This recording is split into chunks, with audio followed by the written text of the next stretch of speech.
Hi everybody, I'm Anna Luther and this is an overview of my instructional design final project. So just to give you a little overview, I teach 6th grade social studies in Cobb County, Georgia. I'm at a Title I school.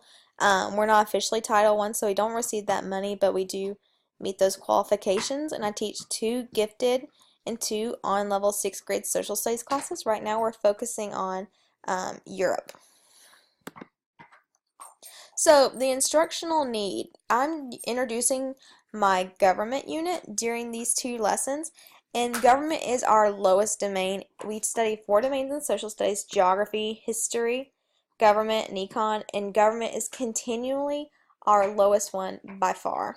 It's also the driest and hardest to find resources for, so I really wanted to make sure I spent time this year amping it up and trying to make it a little more engaging for students than I have in years past. Another important thing is that this standard exactly repeats over and over again in 6th and 7th grade.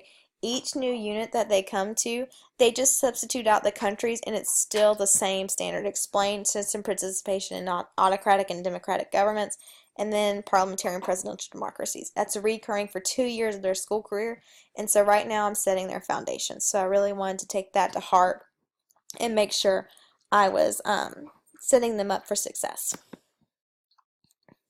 So I have 2 instructional goals, and students will be able to define and explain their roles of citizens in autocracies, and also that the student will be able to define and explain the roles of citizens in democracies. I have 4 objectives. I basically want them to identify how citizens participate by completing a chart of who rules. Well, I want them to be able to tell me what government a country has when they look at a synopsis of it and use text evidence to do so. I want them to use their notes to complete a Venn diagram on autocracies and democracies. And finally, I want them to go ahead and tell me about the different types of democracies and autocracies, such as a monarchy, a dictatorship, communism, in regards to the election process and citizen participation. So to do this, that's a lot of content in a little time. So I'm going to be introducing this in 2 70-minute class periods, and I'm going to be implementing this in a gradual release form. Depending on their readiness and background knowledge, which I'll get during the lesson, they're going to work independently with peers and as a whole group. Regardless of that, they'll be doing all 3 of those things. And then I'll be using iCivics, which is a great website on government, to help me teach this lesson. So my lesson plans. Like I said, this is 2 days, and I tried to use a variety of teaching strategies just to keep them interested and kind of make it a little less dry for students. I started off by doing a mind map with them. In the center it said government, and they just wrote in what they knew. They loved that, and we spent quite a bit of time on that because they came in actually with more background knowledge than I anticipated. They've lived through the election of Donald Trump, which was all in the news last year when they were in 5th grade. And they've also, our district is John Ossoff and Karen Handel, so they went through that with people going door to door, and we had a really rich conversation, not about politics, but just about the campaigning process and how we elect people and how we are in a democracy, and they saw that through those elections. So they really came in with a nice background knowledge due to those major elections surrounding them recently. After that, we read the text, which is Who Rules. They did this in pairs and utilized thinking notes, which is a strategy that we use at our school to kind of mark the text and kind of find and preview the important information as they go. During this, I was answering questions and just kind of facilitating that, making sure they were on task.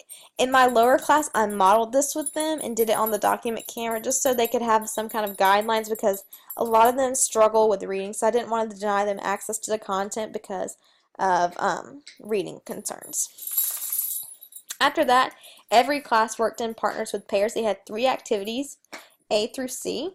They first of all had a little synopsis of countries around the world, and they had to describe their government and say, I know this country is a democracy because blank.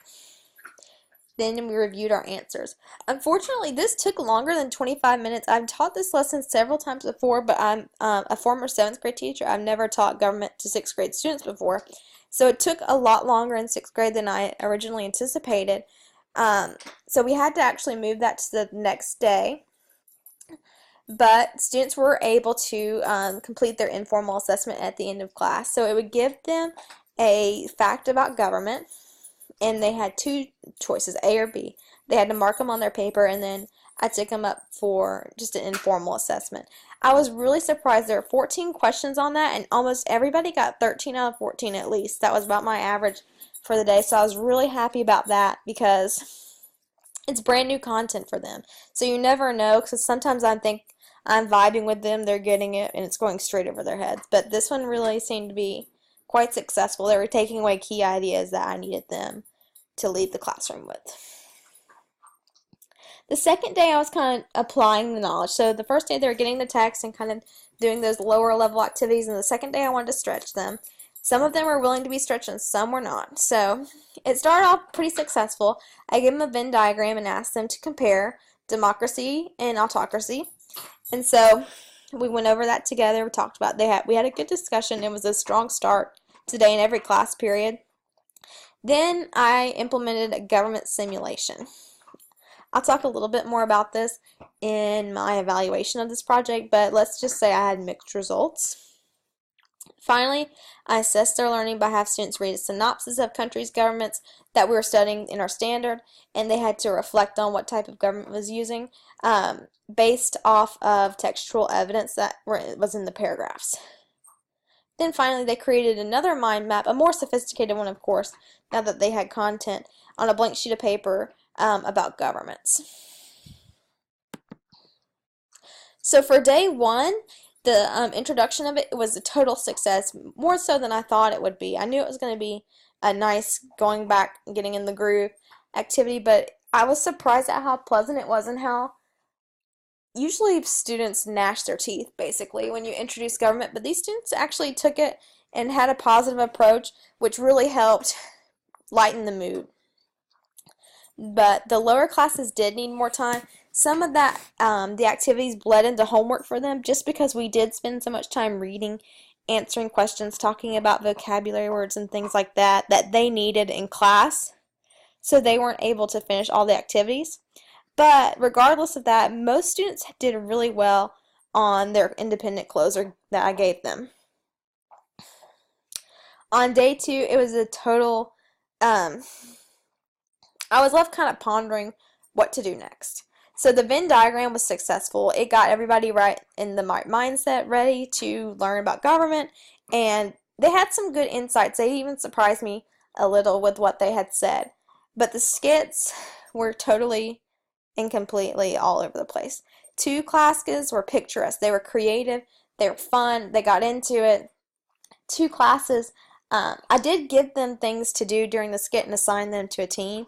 Two classes just weren't, that's just not their personality, I suppose.